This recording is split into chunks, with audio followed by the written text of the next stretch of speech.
what exactly is the meaning of belief in Al-Qadr? As far as belief in Qadr is concerned, it is one of the pillars of Iman, believing in Qadr. And there are 4 points that are to be noted in the belief of Qadr. Number 1, that Allah knows everything. Allah has knowledge of everything, the past, the present, and the future. He has knowledge of things which are general as well as specific. He has knowledge from eternity to eternity. So Allah is the one who knows everything. He has ilm al-ghaib. Point number 2, Allah subhanahu wa ta'ala has written this in the Lawh Mahfuz, in a tablet preserved. And both these points of belief of Qadr is mentioned in Surah Hajj, chapter number 22, verse number 70, that knowest not thou that Allah subhanahu wa ta'ala knows everything in the heavens and the earth? And indeed it is kept in His record, and for Allah it is easy. That means, number 1, that Allah knows everything, and number 2, it's kept in His record. It's mentioned in Surah Hajj, chapter 22, verse number 70.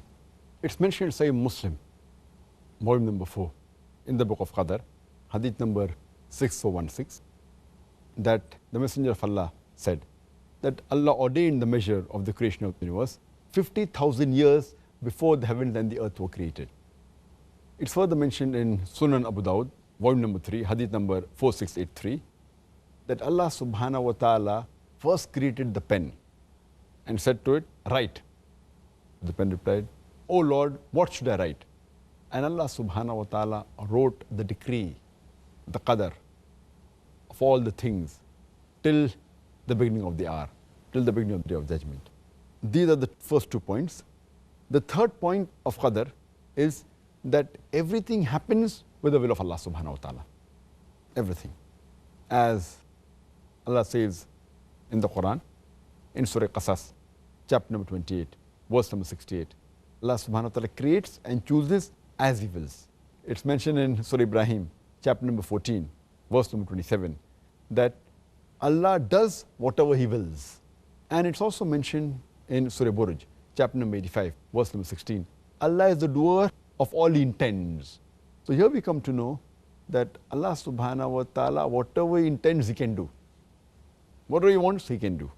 And further, it's mentioned in Surah Imran, chapter number 3, verse number 6, that Allah subhanahu wa ta'ala shapes you in the womb as He pleases.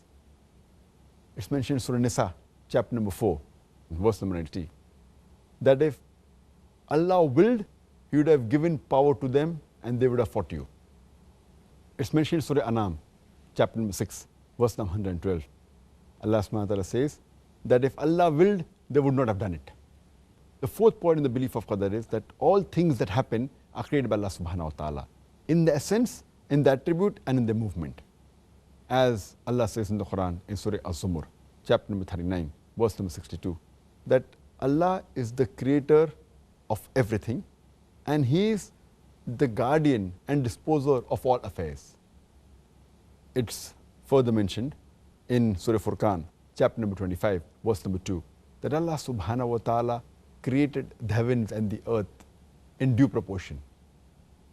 It's mentioned in Surah Safat, chapter number 37, verse number 96, that Allah subhanahu wa ta'ala created you and your handiwork. And further, just because Allah subhanahu wa ta'ala is the person who has created everything that happens, that does not mean that it interferes with the free will. We yet have our free will, and there are many verses in the Quran and Hadith which talk about that we have our free will, and the Sharia says that, and we know in our day-to-day life that we have a free will.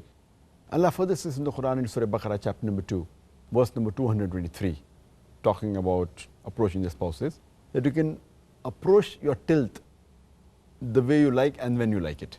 That means you have a free will.